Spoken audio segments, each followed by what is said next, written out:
First person, Cleanie, I need your help. Cleanie, I need your help. Um, Not you, but pick somebody. Cleanie, Clean Girl, you're in charge. You're the first person here. I want you to find me somebody. Can't be you. We'll figure that out some other time. Cleanie, get me somebody's name. Fill in a name for me. Figure it out. I'll be back after you've got that name figured out for me. Cleanie, whose name am I going to put in there? You decide. You can do anything you want to decide. Cleanie, get me a name. Cleanie, Clean Grow's trying to decide how to get a name and whose name to put in one of these open pie slots. Until Cleanie's done with that, we can't move on. I'm not gonna, it's no pressure, Cleanie, because you can handle this. So, it's up to Cleanie. Good morning, everybody. Good morning. You guys should say something to Cleanie. Okay? Shy's like, oh, that's super easy. D. Anderson. I like that choice, Cleanie. I like that choice. D. Anderson.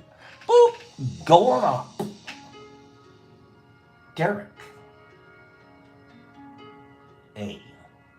Speaking of which, hold on to everything. Hold on there just a moment. Speaking of Derek Anderson.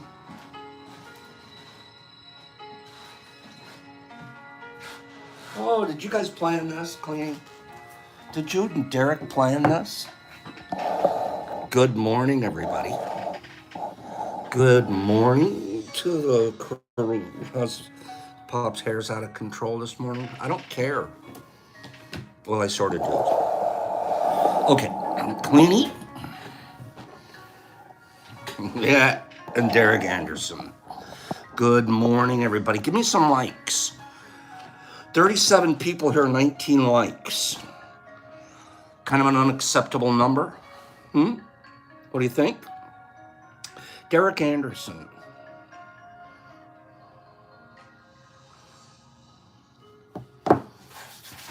He didn't know this was going to happen. But these are the kind of things that do happen. Anybody want to hear a family email? What Derek Anderson writes when you guys aren't listening, but he's right. Oh, what's with Pop's hair? Vegas, do I look okay? Do I have to go to the bathroom and comb my hair? Vegas, should I put a hat on?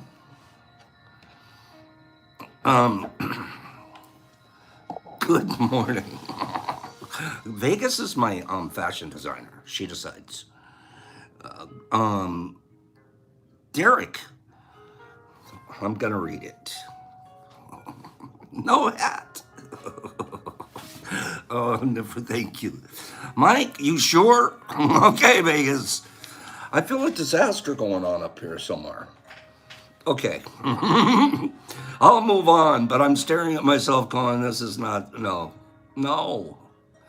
Derek Anderson wrote, no, I don't wear transition lenses. These are just reading glasses. I have to have them so I can read your comments here. Pops' eyesight, I used to be like a hawk, like a fighter pilot eyes and reflexes. I think. I was in the Air Wing, okay, but no, I didn't fly those planes. I flew little planes, little Cessnas for a while. And then you know what I found out? I don't like flying airplanes. I like doing stuff that's like super reckless and dangerous. You know what I mean? That's my thing. I like to be reckless and dangerous. That's why I like to go to the mail every day.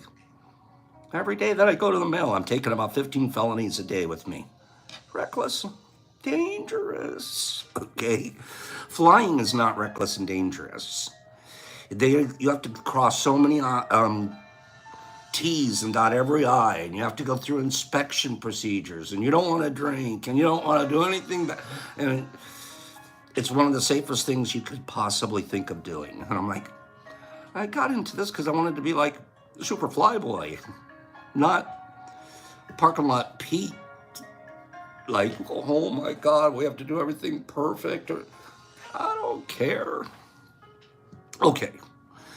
Okay, here we go. Derek Anderson.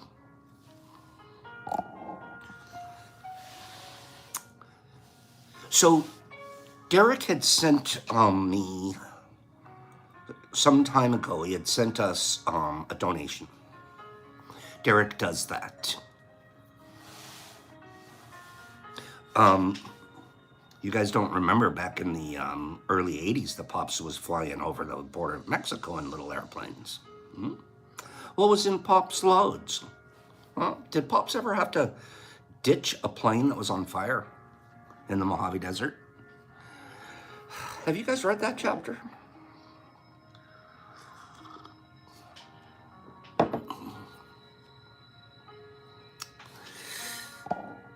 Derek, we receive donations from him.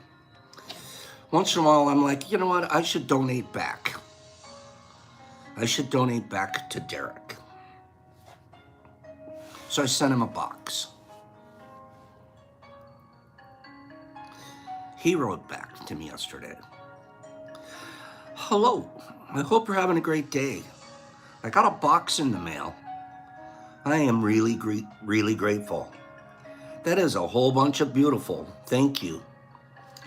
If we're being honest, it made me cry like a little girl. I've been wanting to ask you about making tubs, but not having customers. I'm not in a position to do that yet, but many in the group are. Then today you're talking about franchises. Then I'm looking for a motivating song and I find Chad's lawn song. Can I tell you about 5 of you really connected to the old Chad and the lawn and the lawnmower? About 5 of you, I've been like, Shy Introvert sent me the funniest damn thing. I'm not kidding you. What was with that really resonated, the old lawnmower. So much of my gratitude, my joy, was learned from watching you give and give and give. I try to give what I can, and when I can be of help. Derek, you do give a lot. That's why I'm saying this stuff out loud. You've been incredibly generous to both myself and to Brock over a long period of time. Thank you. I'm getting myself in a position to be of more service. Being in the presence of so many high vibration, loving, energy people. That's what Derek Anderson called you guys. One of you guys called us sarcastic stoners. That was a pretty good example of us. No. Derek calls us high vibration, loving, energy people. And we're making his heart sing like never before. And I don't mean that as a homo, he said. I love that.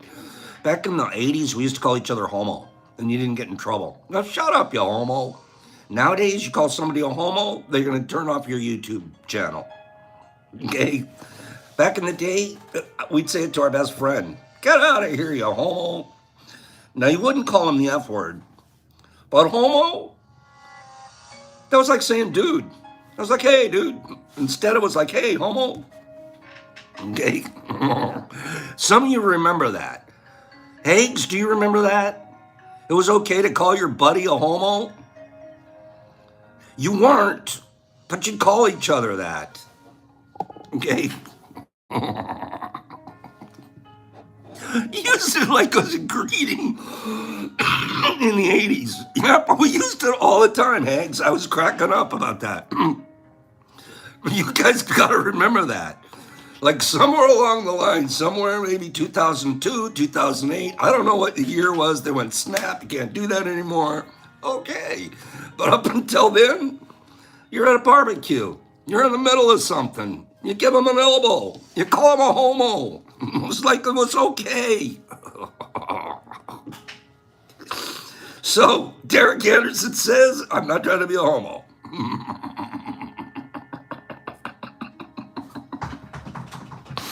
All right, all right, all right. Yeah, was homo was short for homie, right? Homo the clown. Homie the clown, I'm sorry. I crack up because we saw him. The good times are over. We used to be able to laugh at everyone. I know. I know. We had rotten words for everyone. Now, not so much. Now you have to say I'm not trying to be. Okay, homie, don't play that.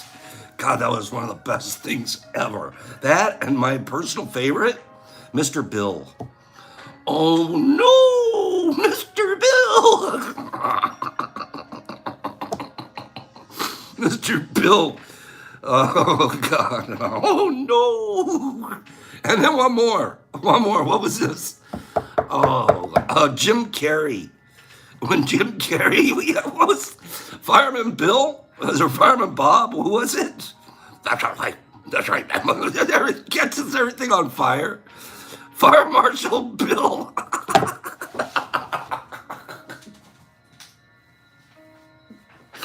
If you guys don't remember that guy, like, I want to do a video of Fireman Bill. Jim Carrey was off the chain. All right. That was back in the day you could call each other homo still. Let me tell you something. That was it, Mike. Let me tell you something. I remember one episode where he had like, what was like all the electrical plugs and everything going into an octopus on the wall. This thing had more plugs coming out of it and more extension cords, all frayed. Let me tell you something. Oh, there's Living Color was an amazing show. Okay, lips all burned off. Why did I get started on this? Just from the word homo. Thanks, Derek. Oh my goodness. We should wait till the next Mush Fest. We're going to sit around and watch an episode of Living Color. We're doing it together. We're all going to sit on the same couch. Okay? Just like we watched the Red Green show for 8 hours last time. All right? We're going to do that. Funny stuff. Derek Anderson, he's not a homo, but he wants to tell everybody that he loves you times 1,000. Okay? Derek, I ruined your whole story. You homo. Okay. Moving on. Let's give something away. Can we wear our red onesies? Yep. Bring your red onesies. We should have had a better turnout last time. But we had a really cool shirt. It was We're Not a Cult shirt. Remember that? I'm not in a cult. And everybody was wearing Kool-Aid. We're wearing our Kool-Aid shirts. All right. You guys ready for this? First 3 people to answer this correctly are going to move on to the next round. First 3 people to answer this correctly are going to move on to the next round. You guys, are you laughing out there? Are you guys laughing out there? I'm already cracking up. We've been here 8 minutes. I haven't done a thing, and I'm still talking about being a homo. Good morning, Kieran. You might have missed something. You guys ready? You guys are killing me this morning out there. Okay. Derek, thank you, bro. He is a good man, you guys. Derek Anderson. So it's very appropriate that he got a slice on the board. Good morning, Benny. Here we go. First 3 people to answer this correctly are moving forward to the next round. What is a golfer? What is a golfer's favorite sandwich? Go. Pretty easy. What is a golfer's favorite sandwich? Okay, we've got it. Sandman. Hold on. Sandman, Michael Groove, and Grady. Sandman, Michael Groove, and Grady. Grady. Yep, Great Unknown. Are the first three to get it correctly? The answer is very obvious. It's called a club sandwich. Duh. Come on, man. Who wants a three-wood sandwich, please? Sandman, Michael, and Grady. Sandman, you're number one. Oh yeah, we're bringing out the old spinner RX. RX, we haven't forgotten this. I know you don't, I know it gives you PTSD when you see it, but we're pulling it out. Okay, so here we go. Sandman, you're number one. Michael, you're number two. And Grady, you're number three. Spinning. Oh, it's that Michael guy. It's that Michael Groove guy. Michael Groove, you're already on the board. You already have a spot on the board.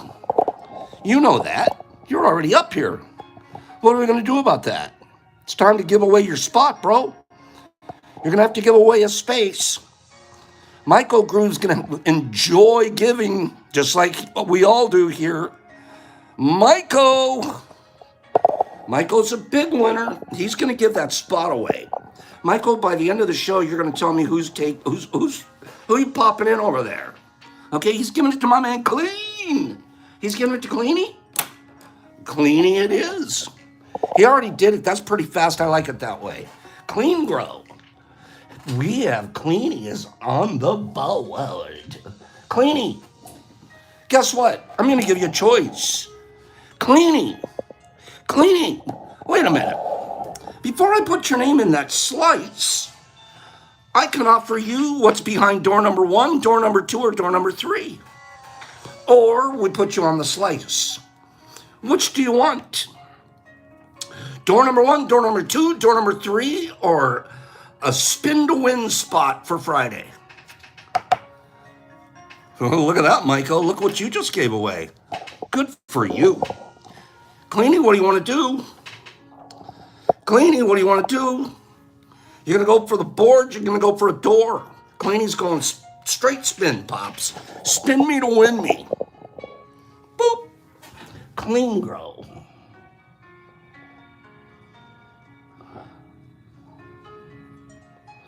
Nice. We're giving more away today. Hang in here. We're giving more away today. I want you guys to understand that. This is a fast-paced. We've got, look at this. We got a lot to give away today. Wow. Pops, have you been ickling? I have at least 2 popsicles a day now, just so I am up on my questions in front of you guys. Let me read 1 or 2 rando factos, okay? And then we're going to do some mycology teaching. Then we're going to give away some more stuff. Popsicling, okay? I'm not messing around here. I even clean them afterwards so they don't get sticky. I clean them after I'm done consuming them. And then, well, I pick out the good ones, okay? Here we go. I'm going to read you a couple of rando factos, and then we're going to teach some mycology, I promise. But I got a couple of really cool rando factos this morning. Matter of fact, whoever answers this first correctly, do me a favor, don't go look it up. Just see if you can guess. Do yourself a favor, just sort of challenge your brain. I wonder when that would be. And then guess. Okay?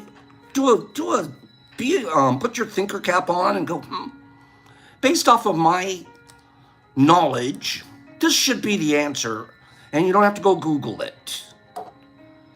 Whoever answers this correctly is going to get a spot on the board.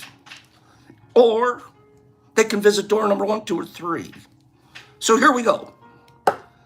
What year was Teflon accidentally invented by a 27-year-old chemist? Teflon. When was it accidentally invented? What year? What year? 1902. We got all kinds of numbers flying at us here. I'm going to tell you guys, I'm going to give you a quick clue. It was in the 30s. It was in the 30s. Mushmouth is super duper close. What year? 19. Sharon's getting close. Kimberly's close. There it is, Mark Zamaron. Mark, we just sent you something. Mark, we just sent you something, so we're going to have a hard time. Mark got it correct. Mark Zamaron is the first one here to get it correct. But the next one to get it correct is Justin OK Medrosi. Mark, since we just sent you something literally yesterday, I'm going to give your answer to Justin OK Medrosi, who on my screen was right behind. We're giving Mark credit for getting it first, but we're going to give the prize to Justin OK Medrosi. Boop, Justin! You should be thanking Mark for taking a prize yesterday. In 1937, Teflon was accidentally invented by a 27-year-old chemist named Roy Plunkett. He was trying to create a new type of Freon for use in fridges and air conditioners, and he accidentally created Teflon. Justin, would you like a spot on the board? Or would you like to pick door number 1, door number 2, or door number 3? This also takes Justin off of the Never Winner Before Her group. Justin is now a winner before her. Which would Justin like? Which would Justin like? A slice on the board for a Spin to Win Friday? Or door number 1, 2, or 3? Justin, I'm waiting on your answer. I'm sure Mark wants to know which one you're picking too. Mark's like, which did I almost win? Nothing wrong with winning 3 or 4 times a week. Just give stuff away. Gives you a chance to give away. All right, I'm waiting on you, Justin. I'm waiting on Justin right now. Are we? What's going on here? Are we having a lag, McWaggle? He said the wheel. Thank you, guys. I didn't see that. Thank you. Here we go. Justin went wheel. Justin OK Medrosi. So we're just gonna put Justin OK Medrosi. All right. Justin, congratulations. Mark, thank you. And let's get another couple of things, information in here. How about this one? Don't look it up. How about, Sandman says we've added a few new strains to the website yesterday, including PE. PE. Go over to the website. If he says we just added it, that means he's tested it, cleaned it up, and made sure that's wonderful, and it's ready to go. Okay. I need an answer to this one. Don't go look it up. Don't go look it up. What year was the first traffic light installed in the United States? What year was the first traffic light installed in the United States? For cars, obviously. What year was the first traffic lights installed in the United States? So far, I have not seen the correct answer. I have not seen the correct answer yet. Healthy Green has the correct answer. Healthy Green has the correct answer. Healthy Green, the answer is 1914. Healthy Green. Now, Healthy, you're on the board already for Friday. So, Healthy, I'm going to read my little piece of information here, And Healthy, I want you to give away door number 1, 2, or 3 to somebody. You're going to pick the door, Healthy, and then you're going to tell who gets that door from you. I know you don't know what it is, but you'll be happy to give it away. On August 5th, 1914, the first electric light was installed on the corner of Euclid Avenue and East 105th in Cleveland, Ohio. It was created by James Hodge, who received a U.S. patent for his municipal traffic control system. Healthy, which door are you giving to who? Which door are you giving and to who are you giving it? It's up to Healthy right now. See how I'm making everybody give something away today? It's not just Pop's giving stuff away now. Now Healthy's got a whole door to himself and he has to give it away. Because his name's already on the board to spin to win. Door number 2 to B. Hendricks. That was simple. That was easy. Thank you for making it so simple and so easy. B. Hendricks is getting door number 2. Well, B, that was door number 1. That's door number 2. And that's door number 3. He gave you door number 2. Boop. That's 2 grams of Ghosty the McWosty. And then you're also getting Pan Cyan. That's coming from Sandy. So B. Hendricks. That's coming from Healthy Green. And he's sending it to you. In order to get it, you have to send me your address at the DetroitMushLab.net. And B. Hendricks will get door number 2. Are we having fun this morning? Anybody kept track of how much we've given away so far? We've given away 8 slices on the board, and we've given away 4 doors so far. We've given away 8 spots on the board so far this morning, and we've given away, between all of us, given away stuff, right? And we've given away about 4 doors worth of stuff, right? And there's more to come, is there not? Pan Cyan. Check with Sandman. Check with our website. Bet you that stuff's on there. Okay, let's do another one. You guys ready for another one? How about this? This isn't going to be a quiz. This is not a quiz. You don't have to answer this one. But boy, is it interesting. The guy that created the ATM machine. I remember the first ATM machine that I saw. I remember, this is a true story. I remember Brock thinking the machine just, you just have to go to the machine and get money out. He was young and machines were new and it was like kind of interesting to go actually withdraw your money and, oh wow, I got a 20 out of there. Well, a little kid would watch you and they'd think, man, all you have to do is go to the box and pull money out. Do you remember that? How many people's kids thought it was just an automatic? You didn't put the money in there first. It was just, it was like, that's a tree. It's like our new fangled tree. That's what that is. You guys remember that? I swear it's true. Now I don't think a kid even gets that. Now they're like, of course, they probably figured it out quicker. Cleanie's daughter said it just yesterday. Does it, Badgie? Kids are still kids. I want to tell a kid, I swear to God, I want to backhand him. Goes, no.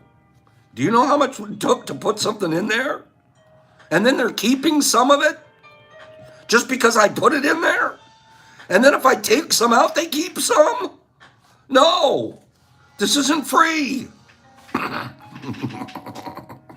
How can I, eggs, how can I be out of money? I still have checks. I was like, no, you don't understand, kid. ATM machine. Looks like some of you ran off and looked it up. I wasn't even going to ask you what date it was started. Okay, I wasn't. I wanted to tell you this about it instead. John Shepard Barron. That's the guy that created the ATM machine. Why? Let me ask you this. Why does an ATM machine use 4 digits for its PIN? Personal information number. Why does an ATM machine need PIN? Why are there 4 digits to your PIN? There's a reason. John Shepard Brown made it up. He started the ATM, so he got to decide. This guy got to decide how many digits are we going to use for a PIN number. He got to decide. Like, okay, I'm going to decide. Could be 40. He could have put in like, oh, you got to put in your whole social security number. You know why he said it? Herbie, so many of you guys are really close. The man who invented the ATM machine, he was a good husband. Not only was super smart, but he loved his wife. You want me to prove it? The man who invented the ATM machine, John Shepard Barron, wanted the machine to have a PIN number of 6 digits originally. His original plan is, I want 6 digits.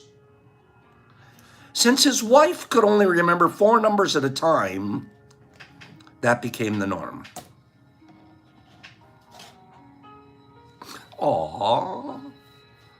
Aww. That's lovely. Every time I put in a PIN now, I'm going to be thinking about, man, I could have got her roses instead. This could be 6 digits. And I could be getting the old girl roses. He loved her. I didn't know that it was supposed to be 6. Okay? Aw, how sweet. Next time I go to put in a PIN, I've got to like pull out some money to get it for what's it. Wow.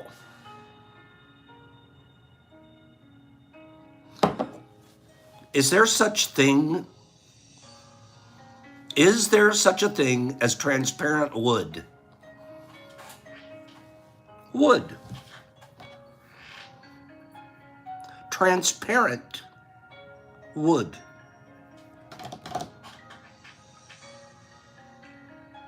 Kimberly, maybe you should have. Thank God he didn't marry someone smarter. I don't want 6 digits. I have a hard time remembering my 4.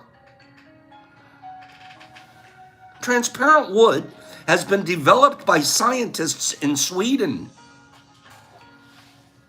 The wood can actually be used as windows.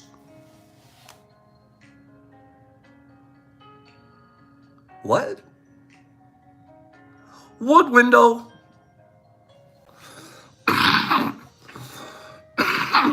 I didn't know that one. Transparent wood. We talk about popsicles here all the time. We talk about popsicles. We like popsicles. We think popsicles are cool. I eat at least 2 a day. Transparent wood in Sweden? What? You guys all knock it off with that morning part of it. Let's do this one. I'm going to give away door number 1. I want to give away door number 1 right now. I'm going to give door number 1 away to the first person that hasn't won anything recently. I'll see my screen. I'll decide. That knows what year was a popsicle invented. What year was the popsicle invented? You guys like the game show? Here we go. What year was the popsicle invented? What year was the popsicle invented? Pops-icle. I see some of you looking it up right now. I can see it. Vegas, you're really close. Vegas is super duper looperly duperly close. Healthy Green's close too, but he's won this year. Page is close. Allen got it. 1905. Allen got it. Allen, I have to give you door number one. Allen's getting door number one, but you have to, Allen, in order to get door number one, you have to send me your address. Let's remember what door number one was, Allen. Door number one was this lonesome little syringe all by itself. We're going to just go ahead and buff up door number one. Let's buff it up and make sure door number one looks a little buffier. Okay, Allen? So, Allen, you're going to get that. What is it? It is Mountain Mush Lab Lightwave. It's rather thick, Allen. I want you to use this pretty soon, right after you get it. Okay? And then we'll buff you up with a little bit of Fruity McWooty. All right? So that's for Allen. Oop! Allen's getting door number one. Let me write that down. How you guys doing out there? Are we having fun this morning? I don't think so. I'm going to stop now. No more. Game over. Everything's done. You guys are showing me how much you care by how many likes are up there. I'm done. I'm going on strike. I'm like going to be like the writers in Hollywood. That's it. I can go on strike too, you know. The no like strike. No, I'm serious. I'm going on the no like strike. You guys want to play games? Let's play games. Oh, you want to play? Oh, you want to play games out there? Huh? I'm going to go on a no like strike here in about a minute. Okay? Vegetto, our website it's all one word. The Detroit Mush Lab.net. You guys, can we do a little better? I still have about 12 missing likes. That's a lot. That's a whole lot.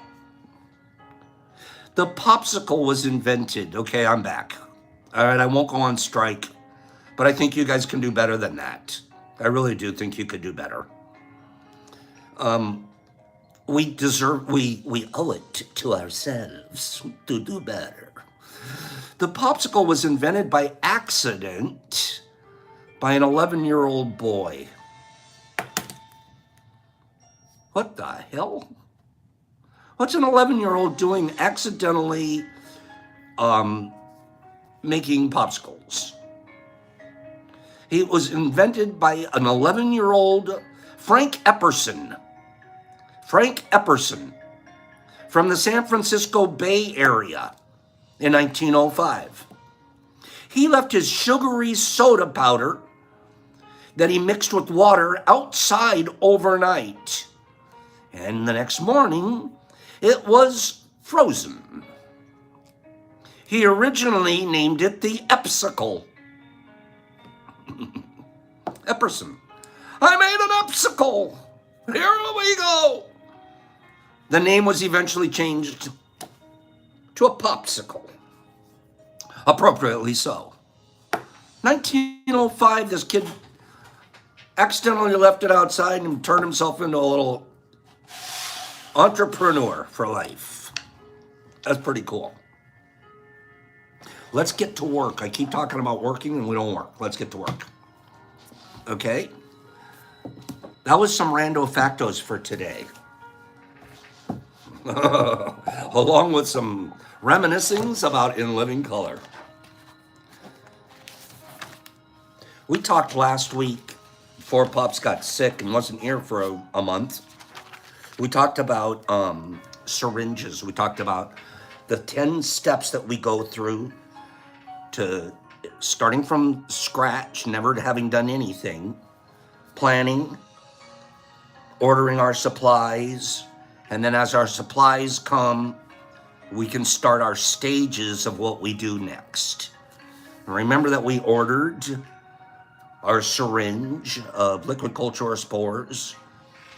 We ordered our grain to come, and it was either going to come already sterilized and in a bag or in a jar, or we were going to do that ourselves.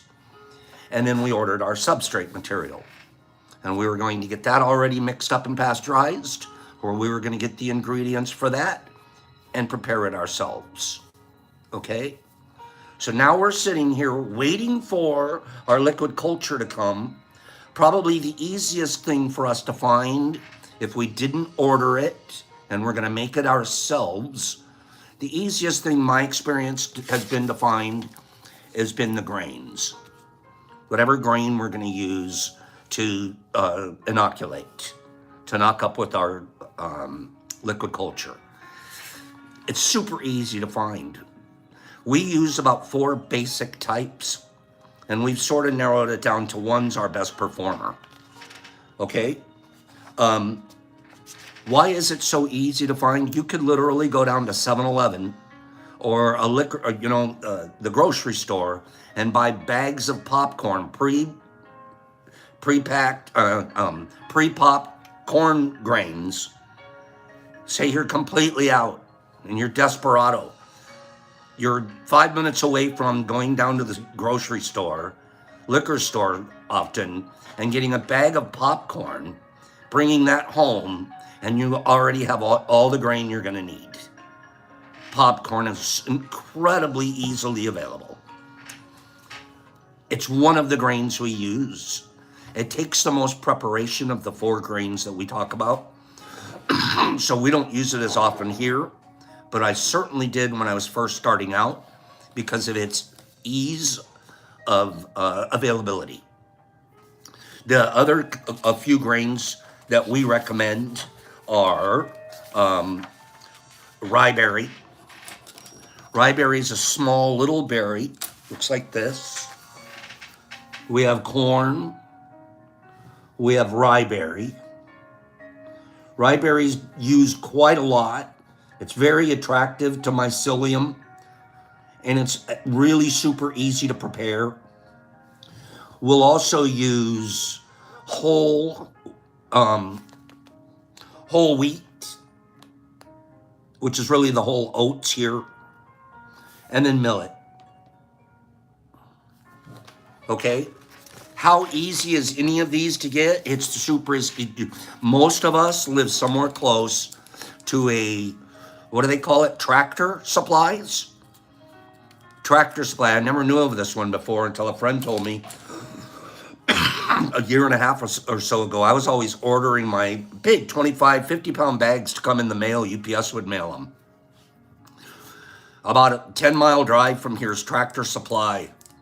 Tractor Supply has all of the different, Bill, I avoid brown rice. It's one of the hardest to work with and the most easily contaminated. Is it usable? Yes, but we don't necessarily teach the brown rice technique. Down at, why I like Tractor Supply is they have, what do they call it? Bulk amounts of grains for the animals. Horses, cows, whatever. If you own like something, you can get your food from there. I'll go there and I'll pick up a bag of whole oats. I think maybe last time I went, got a 50-pound bag, it was $18, something like that. So, and then we, of course, get quite a few. But whole oats, because of the ease of prep for it and the cost, it's our cheapest. And as you guys can see with, some of these pictures I leaked to you, we aren't just doing 1 or 2 jars at a time. We're preparing and processing through quite a bit. So cost is certainly an issue when we look at that. Here, when I'm growing 3 or 4 shoebox tubs at home, I don't concern myself too much with the cost of the grain because by the end of the day, I'm going to get quite a bit of fruit out of that tub. So let's do grain preparation. We're going to talk about here today. I'm going to walk you through the steps one by one of how we prepare our whole oats. Okay? This, when I get through explaining whole oats, We could back up and look at this same exact process. Actually, as I'm going through it, think in your mind the whole time I'm telling you about this process for whole oats. It's the exact same process for rye berry that I'm going to show you. Exact same process for rye berry, except for our boiling time. Why would that be? Well, because a whole oats piece of grain is about twice the size of a rye berry. So it's going to take about twice the time to process that piece of grain. Let's back up for just a second and talk about grain for a minute. When I bring back this bag of grain from Tractor Supply or have it delivered, and I'm looking at that,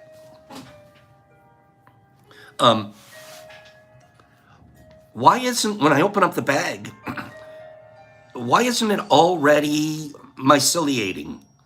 Why isn't there already something on it growing? Why isn't the grain turning green, for example? Or even white because it's got, healthy mycelium growing on it? Why, when we open our bags of grain, are they what we'll call inert? The grain itself is completely inert. It's sitting there in suspended animation. Higgs is right. Complete lack of water.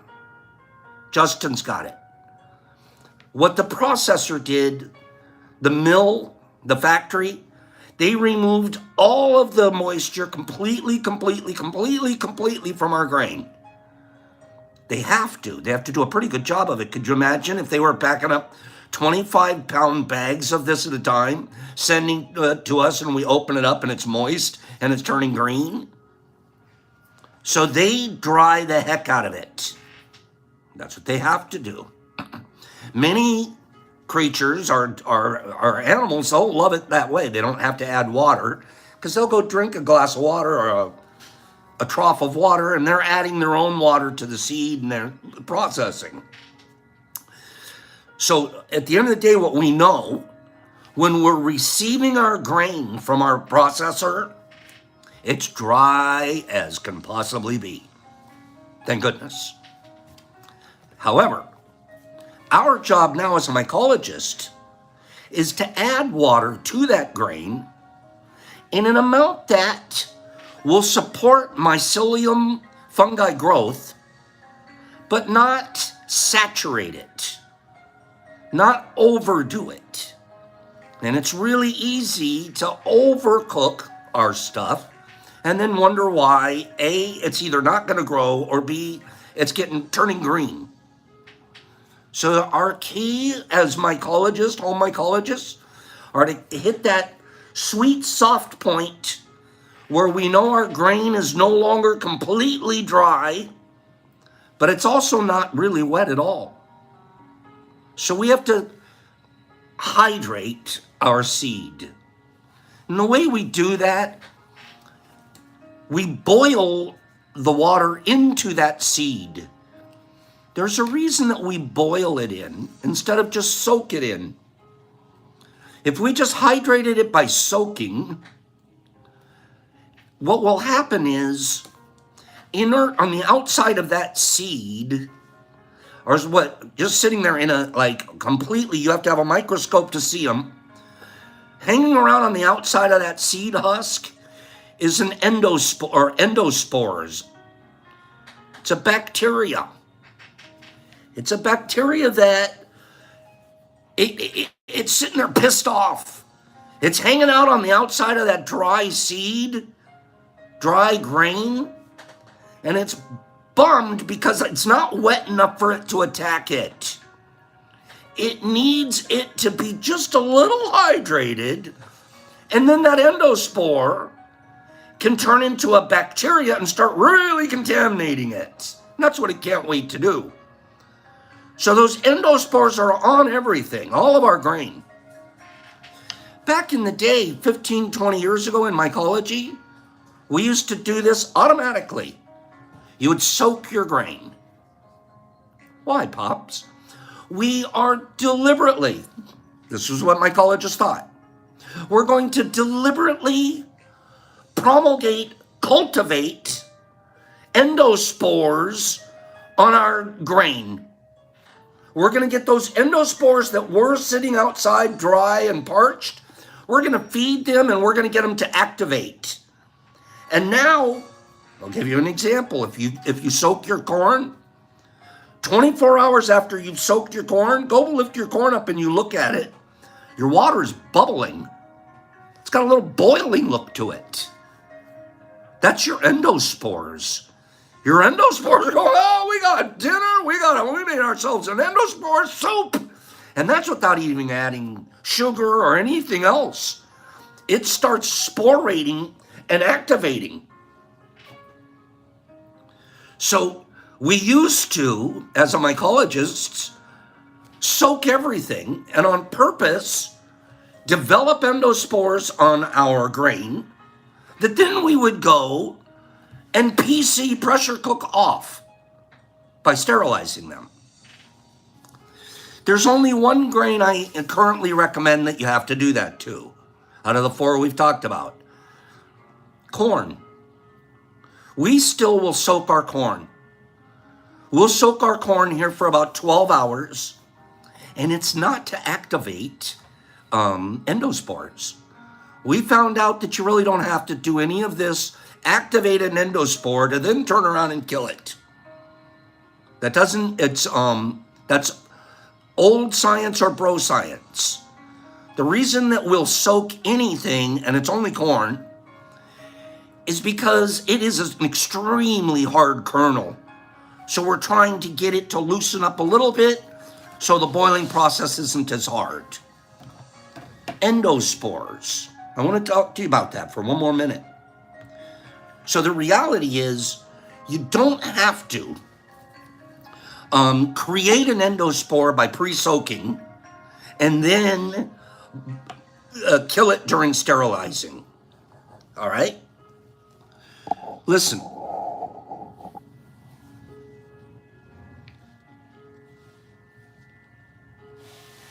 The creation of endospores basically happens when the bacteria, that little guy sitting on the outside of the husk, realizes that the environment is becoming hostile to him. It's getting wet. Once I'm soaking. Once it starts getting hostile, what do things do in nature that when their environment starts getting hostile? Mushrooms do it. When a mushroom's environment starts getting hostile, what's it do? Mycelium's hot. It grows a mushroom. It starts trying to recreate itself. Well, that's what an endospore does. When its environment becomes hostile, wet, it begins to recreate itself. It starts to reproduce itself. So the endospore's reaction is in reason, just like most things in nature. It's exactly what it does. The endospore itself starts fruiting and becoming more. We don't have to do that. What we've found out, and it's probably knew it all along, but bro science, in the off chance that your substrate, your grain, is contaminated with the few kinds of endospores that can contaminate it, your pressure cooker on the stove's high setting brings the temperature and pressure up quickly. And the bacteria will likely never even have the time necessary to form the endospore, to cultivate itself, before the whole cell is destroyed outright by the heat.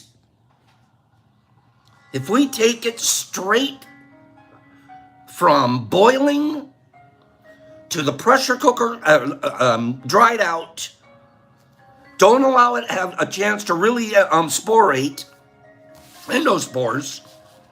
Any that could possibly get on there are going to die during the sterilization process anyways. So I said all of this to teach one quick lesson. There's this whole class of thinking out there called pre-soak. You don't need to pre-soak grains. There's other people out there that do it. They start out with a pressure cooker to begin with. It's a tech, a PC tech. I've tried it before.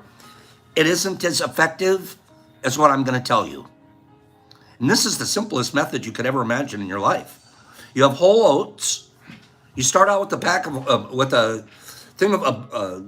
whole oats, and in 30 minutes, we can have your whole oats on the mesh screen, drying and getting ready to put in your jars or your bags. 30 minutes is how long it's going to take us to do a whole oats recipe. I told you earlier that our rye berry is half of that. Okay? So how long is it going to take us to prepare and get ready to put on our screen rye berry?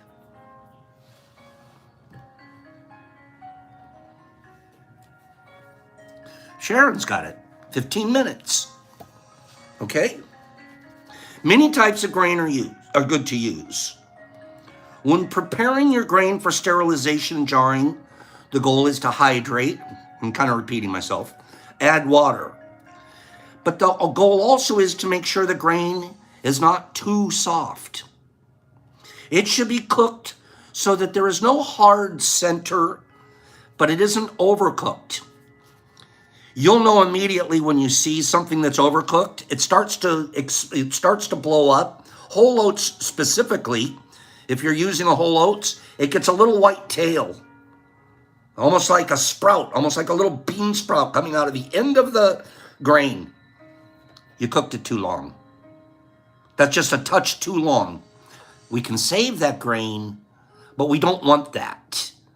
We want it right before, boop, it gets that little whitey fella on it. Okay? Each type of grain takes a slightly different approach. We will explain how we process whole oats in the recipe below. So first thing we're going to do is we're going to put a pot of water on the stove and bring it to a rolling boil. How much water, Pops? I don't care. How much oats are you trying to prepare? It won't take long for you to figure out if I start with 8 cups of oats, I can fill up 12 jars, or whatever your math is. You'll know. Don't make this mistake that dumb Pops made once. I did this.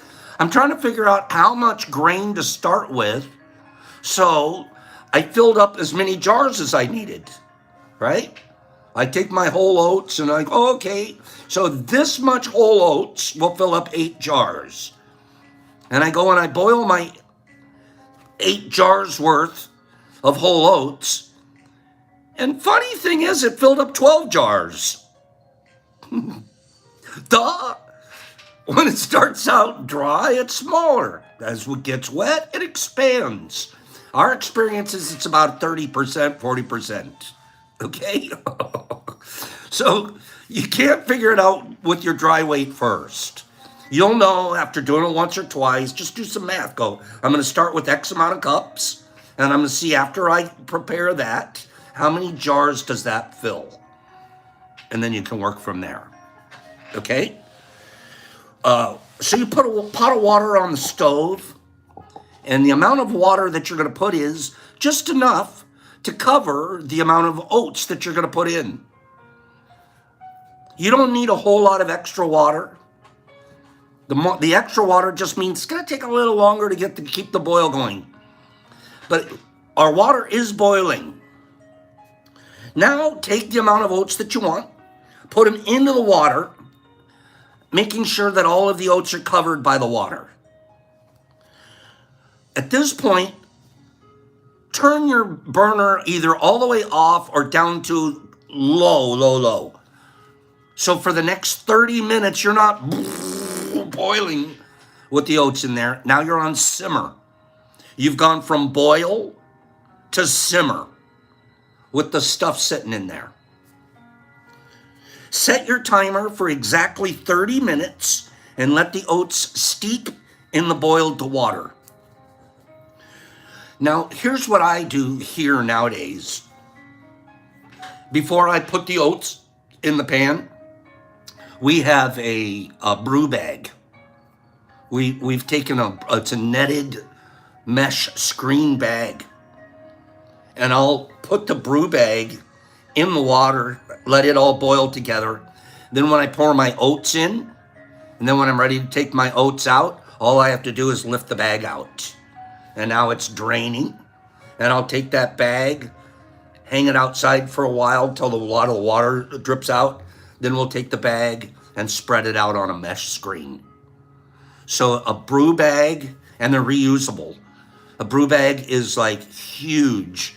Then you're not taking the pan full of water and going over and pouring it in a strainer and doing all of that business. You don't have to do all of that. If you just get yourself a brew bag, pull out whatever your grains are in there, wait till the water strains most out, and then pour it on the rest onto our dry screen. Okay? So we are going to, at 30 minutes, we're going to start barely seeing that tiny little white tip of the grain coming. When we see it on maybe 5 to 10% of our grain, right at about the 30-minute spot, stop your cooking, pull your bag out, or take your pan over to the sink and pour it into your strainer. Okay? Remove the pan from the stove. What we like to see, if you've got a strainer and you've poured them into the strainer, pour cold water on it right away. Pour cold water on your grains right away. Why? Because believe it or not, as they're still hot and they're sitting some at the bottom of the strainer and stuff, they're cooking and boiling away. So you think, oh, I pulled it out at just the right time, and you get the bottom half of your mash of your mix, and it's too wet. It's overcooked. So yes, Sharon, we want to get water on our strainer right away. Now, when I've pulled the brew bag out and I get it outside, I find usually I don't have to get water on anything, just the ambient temperature, the quick draining of it all.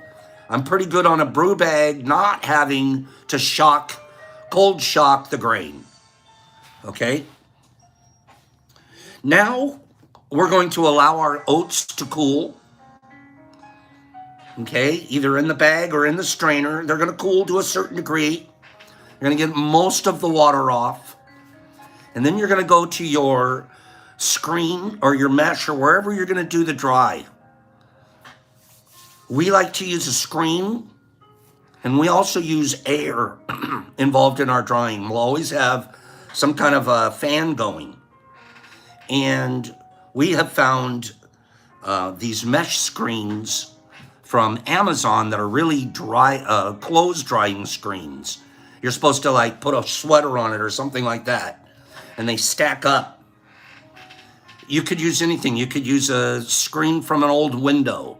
You could use, I used to not even use a screen. I would just put a brown paper down and then put them on a table.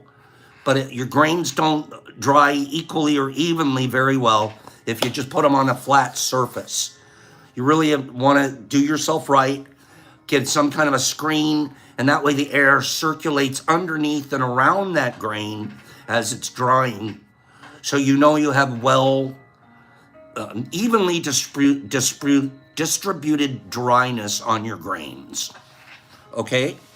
So now we're going to spread our oats on our drying screen or in a clean area. How do you know when they're dry enough to jar or to put in a bag? This is a key notice now. You've done all of this work to hydrate your grain, okay?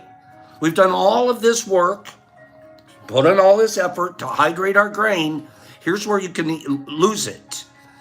You can think that it's dry and you can go and jar it and it's still too wet. You can think that it's dry and you go to jar it and it's actually, you've over dried it. Now the mycelium's gonna have a really hard time attacking that grain that you got wet that you re-dried. It's a super easy, you'll get it very quickly after a while. You'll get it quickly, what's an appropriate dryness for your grains. But for us, there's a super simple test. Go to your bathroom and get a piece of toilet paper. Most of us use 2-ply. Take your toilet paper so that you only have 1 ply. I only want 1 ply of your toilet paper. Lay a little piece of 1-ply toilet paper down and pick up a few of your grains off of your drying mesh. Set them on that single ply. Wait about a second. Now remove them. If they've left a watermark on your single ply, they're still too dry, still too wet. If they've left no watermark on your single ply, you're probably at the perfect dryness. It's probably time to jar. Okay? So we do the single ply tissue test to check our dryness, and it works for almost every grain. How long does it take to dry, Pops? It's different every time. Pay attention. This is the point where you don't want it to over dry and you don't want it to under dry. So check it every few minutes and you'll know. So we have now dried our grains. We're going to fill our jars between 1/2 to 3/4 full of grain. I'll use 1/2 jar of grain. If I know I'm going to start that jar with a grain to grain, I'm going to be adding more myceliated grain. So I don't fill that jar all the way up. I'm going to leave it only about 1/2 full. So I have room to add stuff to it after it's been pressure cooked. If I'm going to start that jar with a liquid culture, I'll fill the jar up to about 3/4 of a way. We always want to have a small upper area in our jar that's available for our gas exchange. As our mycelium is growing, it is releasing gases. And that's one of the reasons we have a filter in our lid, is so it allows for the release of gases, but it doesn't allow for microscopic bacteria to fall through. Speaking of which, you'll always want to use a minimum. If you're using filters, you're looking at somewhere in the neighborhood of a 5-micron filter. There are a lot of people out there that are offering cheaper bags, cheaper lid stuff, 2-micron filters. Guess what? You're asking for bacteria to get through that extra little 3 microns. Do your research. If you can, make sure you're getting 5-micron filter products. Okay? Now we've covered our jar with lid and a filter and an injection port. And we're going to pressure cook our jars for 90 minutes at 15 PSI, pounds per square inch. That's it. When we've done that, when our 90-minute cycle of pressure cooking is over, we're going to take our jar out. We're going to let them cool off. Then what we do here, we go through what we call a curing process. Now, if you're in a big hurry, just after the jar's cool, it's probably okay to go ahead and inoculate it. We like to cure it. We like to give it another 48 hours after it's come out of the pressure cooker. And how I cure them is I'll take that jar and I'll lay it on its side. When it's full of its pressure cooked grain, I'll lay it on its side. 2 things happen. One, it cools off faster than when it's standing straight up and it's got all of this, if I lay it on its side. And then every 12 hours or so, at least once a day, go in and roll the jars. And that's moving your grains around so they're not clumping and they're not going to get stuck in a little bunch down there that it's going to be hard for the mycelium to attack. And yet you're not shaking it up violently, anything like. You just put your jar on its side, go in there once a day, just do a little roll. Grains in there go, hey, thanks a lot, man. I can't wait for the mycelium you're going to give me. Okay? So that's the curing process. And after 48 hours of that, we've got that jar and we've got our liquid culture and we're ready for the next step. We'll talk about that next step tomorrow. Okay? That'll be, what step is that? We're already through stage 1. Stage 1 was making our grain spawn. First thing tomorrow morning, we've run out of time here today. First thing tomorrow morning, I'll answer any questions. So get your questions together overnight about making grain spawn. And we'll spend about the first 10 minutes tomorrow answering questions about grain spawn, different grains, anything that I think I can help you with. And then we're going to talk about inoculating that grain spawn. Okay? I'm going to read one more thing to us before we go. I'm going to read something before we go. Here it is. Good one, Brock. Good one. Thank you, Pete. Thank you. This is the filter that we use. So it sits like that, right? And then there's a stack of 4. You can get these from Amazon for $30. And then when we have the air blowing on it, this is funny, I'm underneath it. We have the air blowing on it, it circulates up and under and around. Okay? So this is Brock's little drying stack. And he brought up toilet paper too. Just in case you've never seen it. Just in case you've never seen toilet paper before. That's what it looks like. Looks just like this. That's 2-ply. That's the good stuff. Pull it apart. Yeah, take that apart. Get out of here. Thank you for showing that screen. Thank you. Appreciate it. I highly recommend a screen like that. Okay? And you'll be surprised. Once you get the 4 levels going, you'll be surprised how much you can process at one time. Anybody want me to do today's reading, or should we just wait till tomorrow? I'm doing it.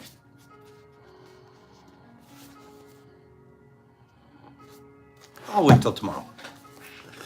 Let's do one more giveaway. And then, yeah, Kim, we got rid of the moldy McWoldy stuff. Get out of here, would you? All right? Let's do one more giveaway before we go. Holly says do the reading. Holly, I wanted to do the reading. Okay. I didn't want to bore you guys or take it too long for you guys today, though. And I apologize that I am a little bit long. But don't you love learning about mycology, too? I know you guys know this stuff, but let's remind each other. And then there's a lot of people out there that are going to watch this and learn. Here's our reading from today. I did look at this like, this is beautiful. Not to feel. Sometimes don't we feel like, man, I wish I just didn't have to feel anything anymore. Man, I wish. That hurts too much to keep feeling. Not to feel is to stop the heart from breathing. So often we war against our sadness as if it were an unwanted germ, endospore. And we pine after happiness as if it were some promised Eden, whose gate is keyed to the one secret flaw we need to fix in order to be worthy. That's really good. In order to be worthy, I've got to fix this one ultimate flaw, and then I pine for the happiness of Eden. Even our Constitution attempts to rescue us from the hard, full journey of individuation, ensuring what no government can ensure, that the soul be content, suggesting that happiness is our inalienable right, while implying that to experience sadness leaves us somehow deprived.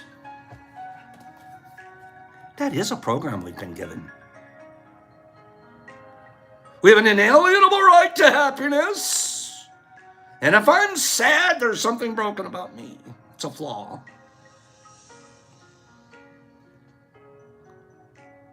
That's a program. Let me ask a quick question. Do you think Buddha believed that? Just pick a guy. I bet he didn't. I'll bet he didn't.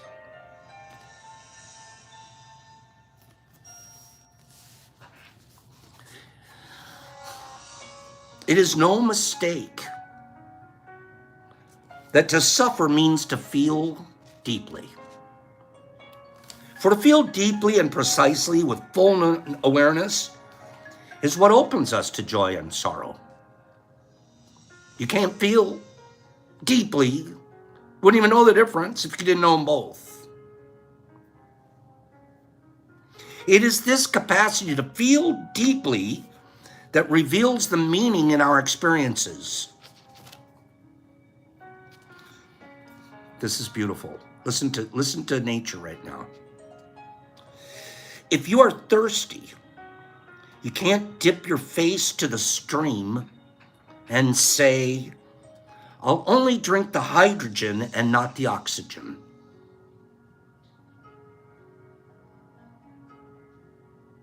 Have you ever done that? But not drinking water, but other things. I'm only gonna have the good stuff. Like you can actually separate it. Like you get to decide.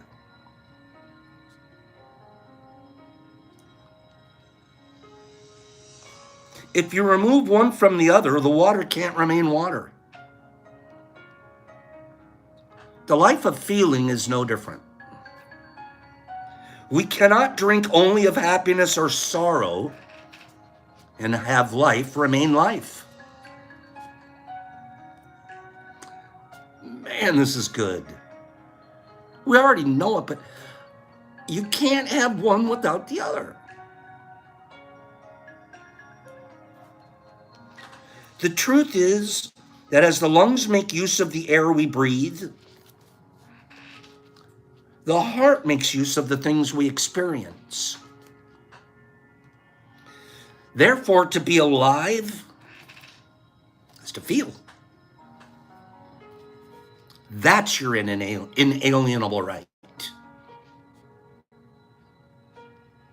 To feel keenly is a privilege.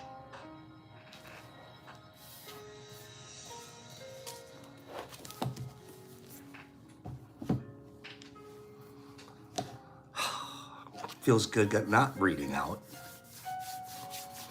I'm all pumped up. We'll do more giveaways tomorrow. We'll spend half of the show tomorrow giving stuff away, the other half learning. We got all kinds of popsicles ready to go tomorrow. Let's give a bunch of these away. Let's give away doors left and right. Let's be kind to one another. Gosh, I love you guys here. Derek Anderson, thank you. Sharon, you've been inordinately smart this morning. Sharon, everything, I keep looking up at the screen and go, God, Sharon's right on. Look at Sharon, she's got it. Boom, Sharon nailed it again. Good job out there, you guys. Mushmouth, get out of here. Okay, I spent afternoon yesterday feeling sorry for myself for that nickname. We'll do some more giveaways and have a great time here tomorrow, you guys. Thank you for being here. Thank you for being my friend. B. Hendricks and Allen, I'm waiting for some addresses from y'all too. And be here tomorrow. Would you guys please be kind to one another? Start out with being super duper kind to yourself. Have a great day. Thank you again. Healthy Green and CCS and RXA and Grady and Nerdy and Nippy and Herbie Von Warby Kebab.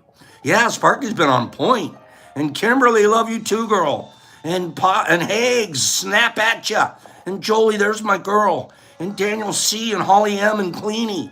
Lad Rand, I like it when he's here. Healthy and Aaron Leister and Mushmouth. You champion, you. Penny Pack and Mike Baraball and Nippy and Badgie. And Holly and B. Hendricks and free, the Ancient One. And Beth High and CCS and Holly and Benny Ben and Herbie Von Warby Kebab and Carrie. Hi, Carrie. Hope you guys are staying cool. Saturn in Vegas, have a nice naughty day.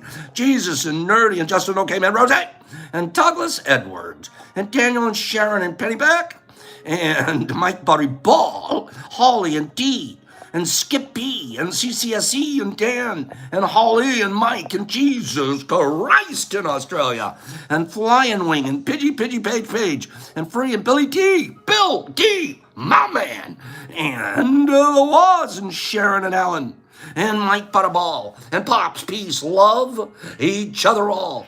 Ouch.